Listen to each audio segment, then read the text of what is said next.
The Chontal Giant. Naturally, all the people in the surrounding villages, from the bravest mystic to the cleverest subject, were terrified of him.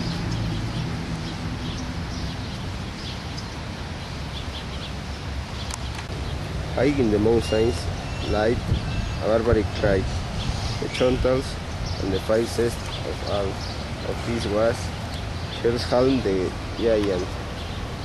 He lived on wild animals, which he could gobble up whole.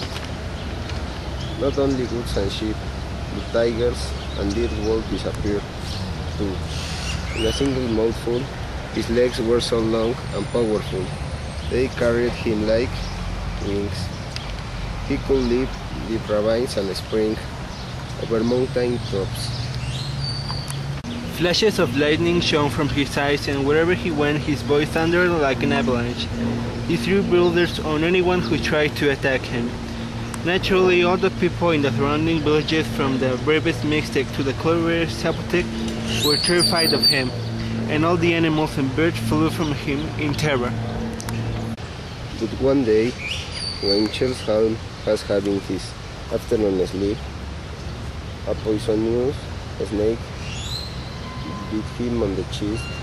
The giant sprang to his feet, crying out in pain and rage. He knew that the snake's potion could kill him, and that the only way to save his life was by rubbing the wound with a certain magic herb that grew in a distant valley. Chontal ran as fast as he could, terrifying everyone as he thundered by. All that night long he ran, bellowing with pain. And last, when dawn came, he found the magic plant, just to his wound. But it was too late. By now, the giant was as weak as a baby. He tried to reach the plant again, but in vain. He fell down beside it, dying. That very same morning, Gayolikalsin, the beautiful queen of the Zapotecs, was out talking in those parts. Suddenly, she cried out in surprise, for there was the huge giant lying at her feet, moaning. Now, this little queen was very good and wise. She noticed the magic plant growing there and realized what had happened. She pulled it up and rubbed it against the snake's bite. Slowly, Chontal stopped moaning, opened his eyes, and looked up at this beautiful savor. She ordered him to be carried to the palace where her doctors could tend him. But when they arrived, the king was horrified. She was very angry and wanted to be rid of the wicked giant, but Gayolikalsin said, No, that cannot be. Allow him to fight against our 5 bravest warriors. As our law dictates, if he overcomes them, we will give him his freedom. If not, you may do with him as you will. When the giant was cured, a great celebration was arranged, and everyone gathered to see the fight. But the fight didn't last very long, as Chontal simply tossed the warriors into the air like a handful of corn. Bravo! Shouted her husband. The king summoned the giant and told him that he could go free, but that he should never again come down from the mountain. But the giant exclaimed, Please, sir, I wish to be a slave to the queen. I am stronger and quicker than 100 men. I will carry her on my back with the speed of an eagle, and as I fall her, then let me be put to the death.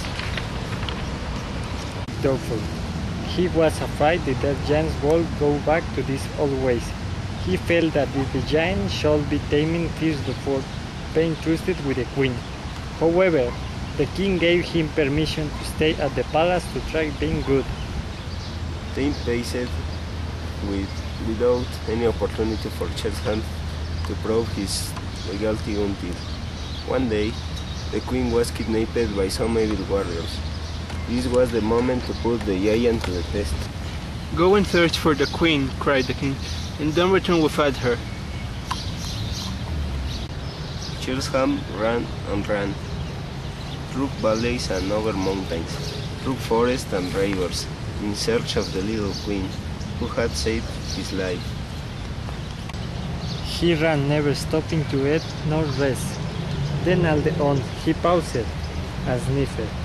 He smelled the queen perfume. Now in the distance he could see the warriors. He rushes into their midst, squashing them into the ground with a gigantic pet. Gently he picked up the queen and placed her on his shoulder.